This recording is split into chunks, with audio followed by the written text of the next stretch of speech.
Hello student, welcome to Asha classes. This is chapter continuity and differentiability from class 12th. तो सबसे पहले हमें ये पता होना चाहिए कि इसके दो पार्ट है, कंटिन्यूटी एंड डिफरेंशिएबिलिटी। हमें ये पता होना चाहिए कि व्हाट इज कंटिन्यू फंक्शन। ठीक है, कंटिन्यू फंक्शन क्या है? तो कंटिन्यू फंक्शन वो फंक्शन होता है जो हम एक ही स्ट्रोक में ड्रॉ कर सकते हो। ठीक, that has draw, that is draw in one stroke। उसको क्या बोलते हैं हम? कंटिन्यू फंक्शन बोलते हैं। जैसे मैंने यहां से शुरू किया, ये फंक्शन कोई था, ठीक है, ऐसे लेके मैं यहां से ऐसे एक, हमें कहीं भी पेन नहीं उठाना पड़ा, ठीक है, तो हमने डायरेक्टली इसको यहां से लेके जहां तक ड्रॉ कर दिया, तो दैट इज कंटिन्यू फंक्शन। अब देखो डिसकंटिन्यू फंक्शन क्या होता है। देखो पहले मैंने यहां से लेके जहां तक ड्रा किया, नीचे आ रहा था ना, फिर मुझे ऊपर जाना पड़ा, तो जहां से पेन लिफ्ट हुआ तो यहां तक। ठीक, तो ये डिसकंटिन्यू फंक्शन है। पर इस होल फंक्शन जो पूरी कर्व डिसकंटिन्यू है, तो डिसकंटिन्यू नहीं है। ये सिर्फ जहां पर ब्रेक हुआ ना, वो पॉइंट ही इसका पॉइंट ऑफ डिसकंटिन्यूटी है। Clear student? ये कंटिन्यूस फंक्शन है जो एक ही ड्रॉ में, ठीक है, एक ही स्ट्रोक में ड्रॉ हो जाए वो कंटिन्यू होता है, और जो ना हो वो डिसकंटिन्यू होता है, पर वो किसी लेवल पे डिसकंटिन्यू होता है, होल फंक्शन डिसकंटिन्यू नहीं होता। Clear student? अब हम कुछ और ग्राफ करेंगे जिससे हम ज्यादा क्लियर हो जाएगा कि कंटिन्यू फंक्शन क्या है और डिसकंटिन्यू क्या है।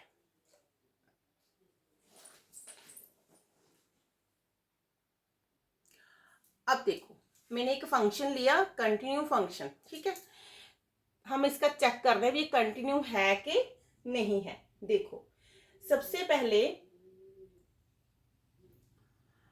3, if x less than equal to 0, अगर x 0 से छोटा है या 0 के बराबर है जहां से, तो हमारे पास fx को हम y के इक्वल रख सकते हैं। ठीक है, तो y की वैल्यू हमारे पास क्या आएगी? 3 आएगी। 1 2 3। तो देखो ये नेगेटिव हो जाएगा ना, इधर से चला जाएगा तो ये ऐसे लाइन हो जाएगी। क्लियर? अगर x ग्रेटर देन 0 है, ठीक है, x ग्रेटर देन 0 है तो इधर चला जाएगा, तो हमारी वैल्यू क्या है y की? 4 हो जाएगी, तो y 4 ऊपर आएगा। ऐसे देखो ये एक ही स्ट्रोक में ड्रा हुआ है? नहीं हुआ, क्योंकि हमने इसको ड्रा किया तो लाइन इधर आई, फिर दोबारा से हमें पेन उठाना पड़ा, इधर आई, तो ये कौन सा फंक्शन हो गया? ये डिसकंटिन्यू फंक्शन है। कौन सा फंक्शन है जी? डिसकंटिन्यू। ठीक है, आगे देखो मैं और आपको करके बताती हूँ। जैसे हमारे पास ये फंक्शन है f x is equal to x, ठीक है, देखो जैसे हम 10th में करते थे ना, टेबल बनाते थे, उसका बना के देखो। पहले हम एफ एक्स को क्या लिख सकते हैं? वाई, यानी कि वाई इजिकल टू एक्स, जो वैल्यू एक्स की लेंगे वही वाई की लेनी पड़ेगी। 0 लेंगे 0, 2 लेंगे 2, ऐसे वैल्यूज ले लो।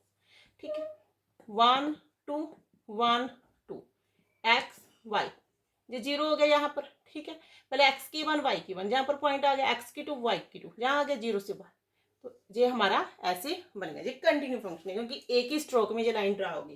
कौन सा फंक्शन हो गया जी? कंटिन्यू फंक्शन हो गया। देखो और देखो एग्जांपल, जैसे मैं ले लूं f x is equal to x square ले लूं, एफ एक्स को हम वाई के इक्वल रख सकते हैं, y is equal to x square. ठीक है, अब देखो इसका भी ऐसे ही हम बनाकर देखेंगे। अगर मैं एक्स की वैल्यू 0 लूं तो वाई की भी 0, एक्स की 1 वाई की भी 1, एक्स की -1 तब भी वाई की क्या आएगी? 1 आएगी, क्योंकि स्क्वायर है। एक्स की -2 लूंगी, वाई की 4, एक्स की 2 लूंगी, वाई की 4, 3 लूंगी 9, ठीक है, -3 लूंगी तब भी क्या आएगी? 9 आएगी। क्लियर? अब देखो इसका ग्राफ हम कैसे ड्रा करते हैं। 1 2 3 1 2 3 1 2 3, पहले 0 था, एक पॉइंट जा हो गया, फिर 1 था, एक्स की भी 1 वाई की 1, पॉइंट 0, एक्स की -2 -1, एक पॉइंट जा, फिर एक पॉइंट जहां लगेगा यहाँ पर, फिर एक पॉइंट यहाँ पर लग जाएगा। अब 3 और 9 थोड़ा बड़ा चलाएगा, इसको ही बना के, इसको ड्रॉ करके देखो पहले कैसे बनता है। देखो ठीक है, ये ऐसे ड्रा हो जाएगा, ये वाला फंक्शन ऐसे हमारा ड्रॉ हो जाएगा। तो ये देखो एक ही स्ट्रोक में ये लाइन हम ऐसे ड्रॉ कर सकते हैं। वैसे भी ये ओकेशन किसकी होती है? पैराबोला की होती है। किसकी ओकेशन होती है? ये पैराबोला की। तो ये कंटिन्यू फंक्शन हो गया। कौन सा फंक्शन है ये? Continuous function. आगे देखो, जैसे ये फंक्शन दिया हुआ है, ठीक है, इसको कैसे ड्रॉ करना है। एक्स की ग्रेटर देन 0 है, एक्स क्या है हमारा, ग्रेटर देन 0, 1 2 1 2, क्लियर। अगर x हमारा 0 से बड़ा है तो वैल्यू हमारी एफ एक्स की, एफ एक्स को हम किसके इक्वल रख सकते हैं, y के, तो y की वैल्यू हमारे पास क्या आएगी, 1, तो y की वैल्यू हमारे पास क्या आएगी, 1, यानी कि x की वैल्यू 0 से बड़ी है, अगर 1 है 2 है 3 है 4 तब भी वैल्यू सेम ही रहेगी, तो ऐसी लाइन ड्रा हो जाएगी, ठीक है। अगर x की वैल्यू 0 से छोटी है, इससे छोटी है, तो इधर इधर लाइन ड्रा हो जाएगी, ठीक है, ये हमारा बन गया यहाँ पर पॉइंट, ठीक। अगर x की वैल्यू 0 है तब हमारा पॉइंट आएगा जी, x की वैल्यू 0, क्योंकि इक्वल हो गया ना, इक्वल के हमारे पास वैल्यू होगी 2, ये फिल हो गया। देखो यहाँ पर नोड बन गया, ठीक है, तो ये कौन सा फंक्शन हो गया, ठीक, ये डिसकंटिन्यू फंक्शन हो गया। डिसकंटिन्यूटी क्यों हो गया, क्योंकि देखो हमें लाइन ड्रा करने के लिए पेन उठाना पड़ा, पहले तो एक लाइन इधर आई, फिर एक लाइन इधर आई, बीच में क्या बन गया हमारा, नोड बन गया। तो नोड मीन्स, नोड का क्या मतलब होता है कि x की वैल्यू 0 के इक्वल नहीं है, 0 से बड़ी है या फिर 0 से छोटी है, ठीक है। तो ये कौन सा फंक्शन हो गया, डिसकंटिन्यू। देखो, limit x approaches to c f x is equal to f c, इसका मतलब क्या होता है, tends to c, tends to approach, ठीक है, यानी कि इसके इक्वल नहीं है बट इसके नजदीक है। जैसे हम लिखते हैं ना x टेंड टू 1, तो 1 के इक्वल नहीं है, तो उसकी मतलब वैल्यू क्या होती है, वो 1 के नजदीक है, उसकी वैल्यू 0.999 समथिंग ऐसी कुछ हो सकती है, तो इक्वल नहीं है, ठीक। तो अगर कोई function limit x approaches to c tends to c f x is equal to f c हो, और एफ इज, इसको क्या बोलेंगे हम, f is continues at c, f is continuous at c if limit x tends to c fx is equal to fc। अगर हमारे पास ये condition true हो तो वो वाला फंक्शन हमारा कंटिन्यू फंक्शन होता है। तो limit x approaches to c और टेंड्स टू c, ये वाला केस हम कब लेते हैं, जब हमारे पास कोई लिमिट ना हो पहले तो, ठीक है। अगर कोई भी लिमिट उन्होंने नहीं दी तब हम लेंगे limit x approaches to c, हम देखेंगे भी कंटिन्यू है कि नहीं है। अगर उन्होंने एक से ज़्यादा लिमिट दे रखी है, जैसे लेस देन इक्वल टू ऐसे कुछ लिमिट दे रखी है, तब भी हम ये वाले केसेस में देखेंगे limit x tends to c। तो आगे देखो हम कैसे करना है, देखो f x is equal to 5x minus 3 is continuous at x is equal to 0, हमने चेक करना है इसको, क्या करना है, हमने इसको चेक करना है। सबसे पहले देखो हमारे पास क्या फंक्शन था, limit x tend to c f x is equal to f c, ये हमारे पास फंक्शन था कि ये कंडीशन होनी चाहिए, इसको अप्रोचेस करके और वैल्यू पुट करके हमारा सेम आना चाहिए। तो सबसे पहले हमारे पास x की वैल्यू कितनी है, 0 है, हम इसमें पुट करेंगे एफ 0, 5 इंटू 0 माइनस 3, हमारे पास आंसर क्या आ गया, -3। तो हम देखेंगे limit x tends to 0 f x is equal to limit x tends to 0 5x minus 3 is equal to limit x tends to 0 5x minus limit x tends to 0 3, ये तो 0 ही हो जाएगा, ठीक है। तो हमारे पास लिमिट x टेंड्स टू 0 ये constant term है, तो आंसर क्या आएगा, -3। तो ये सेम है ना, तो हम लिख सकते हैं limit x tends to 0 f x is equal to f 0, then this is continue function. Clear student. देखो next question, prove that f x is equal to x n is continuous at x is equal to n where n is positive integer, where n is positive integer. देखो तो सबसे पहले देखो f x is equal to x की n है ना हमारे पास, सबसे पहले हमें दिया हुआ x is equal to n, x की वैल्यू क्या है, एन दी हुई है, तो हम पुट करेंगे f n is equal to n की पावर एन। तो फिर हम लिखेंगे limit x tends to n f x limit x tends to n x n is equal to n की एन, ये इज इक्वल टू क्या है हमारा f n, this is continue function. Clear student. ऐसे समझे, इसमें बहुत इजी सम है ऐसे, क्योंकि इसमें तो सिंपली लिमिट पुट करके देखनी है पहले, ठीक है, बाद में टेंड्स टू करके देखना तो सेम ही आ जाते हैं, ठीक। देखो जैसे ये वाला फंक्शन दिया हुआ है f x is equal to x minus 5, अब इसकी कंटिन्यूटी हमने चेक करनी है, ठीक है, ये कंटिन्यू है कि नहीं, इसमें कोई भी लिमिट नहीं है, ठीक। तो सबसे पहले हम क्या लिखेंगे, ये फंक्शन दिया है हमें, ठीक। तो देखो इसकी जो डोमेन है, domain of function f is equal to इसकी रेंज, ठीक। देन तो जो हम लिमिट जैसे हम लेते हैं ना, limit x tend to c f x is equal to f c, जी आना चाहिए।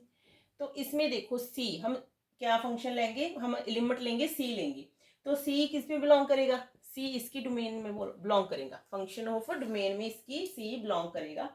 तो सबसे पहले limit x tends to c f x, limit x tends to c x minus 5 is equal to c minus 5, ये आ गया। अब देखो, अब हम x की वैल्यू अगर c पुट करें इसमें, तो हमारे पास एफ सी क्या आएगा, c माइनस 5। तो ये किसके इक्वल है, एफ सी के इक्वल है। तो ये कौन सा फंक्शन हो गया, कंटिन्यू फंक्शन हो गया। Clear student. देखो नेक्स्ट क्वेश्चन, एफ एक्स हमारे पास फंक्शन है x square minus 25 upon x plus 5। देखो इसकी हमने कंटिन्यूटी चेक करनी है। सबसे पहले तो देखो, अगर यहाँ पर मैं x की वैल्यू -5 पुट कर दूं, ठीक है, तो -5 + 5 0, समथिंग अपॉन 0, नॉट डिफाइंड।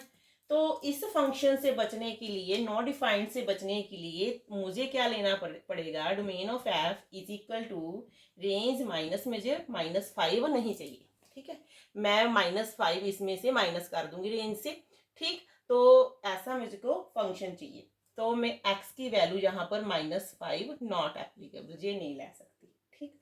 तो हमारे पास function of x square minus 25 यानी कि a square minus b square, a minus b a plus b, x minus 5 x plus 5 upon x plus 5 cancel हो गया। तो हमारे पास आ गया x माइनस 5 आ गया। क्लियर। तो लिमिट तो दी नहीं, तो हम लिखेंगे c belongs to domain of f, the limit x tend to c f x, limit x tend to c c minus 5, ये वाला फंक्शन बन गया ना हमारा न्यू वाला। तो ये किसके इक्वल आएगा, एफ सी के, क्योंकि पुट करेंगे तो तब भी c माइनस 5 आएगा। तो ये कंटिन्यू हो गया, continue function at x is equal to c. तो ऐसे वाले सम ने ऐसे सॉल्व करने हैं, पहले देख लो भी वो नोट डिफाइंड तो नहीं बन रहे, ठीक।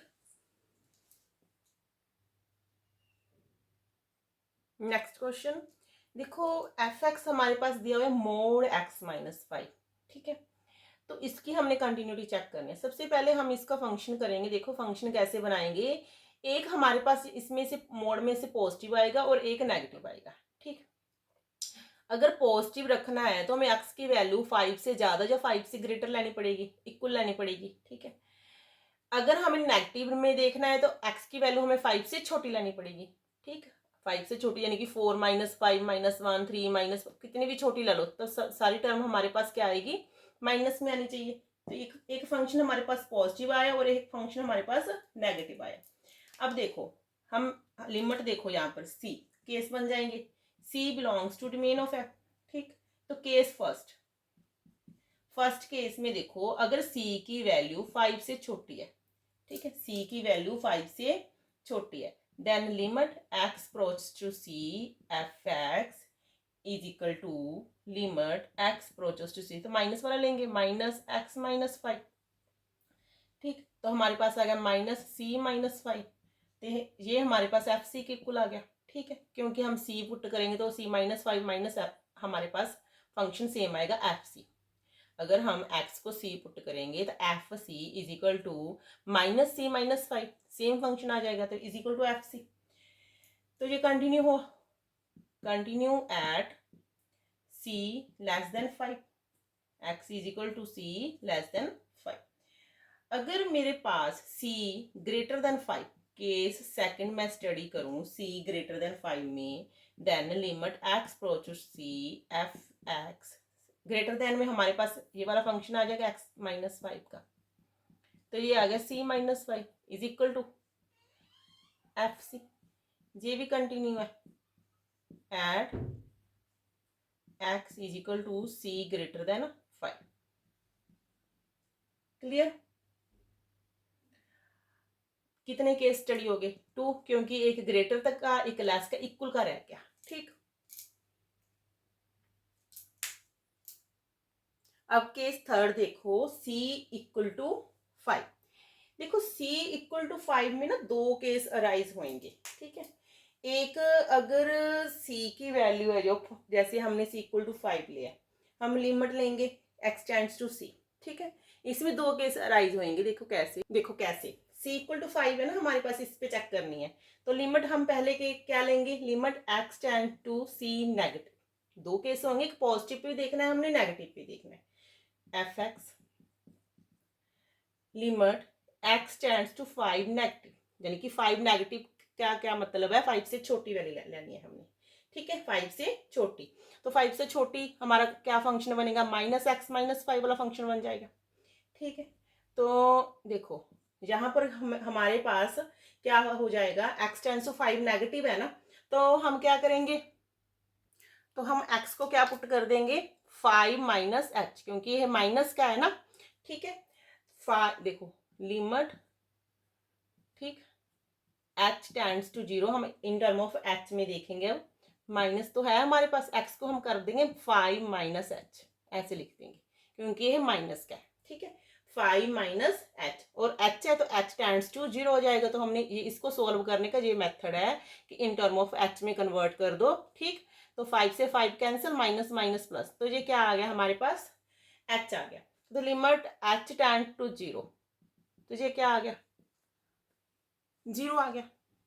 ये इसको लेफ्ट हैंड लिमिट बोलते हैं। ठीक है, इसको राइट हैंड लिमिट बोलेंगे। अब लिमिट x अप्रोचेस टू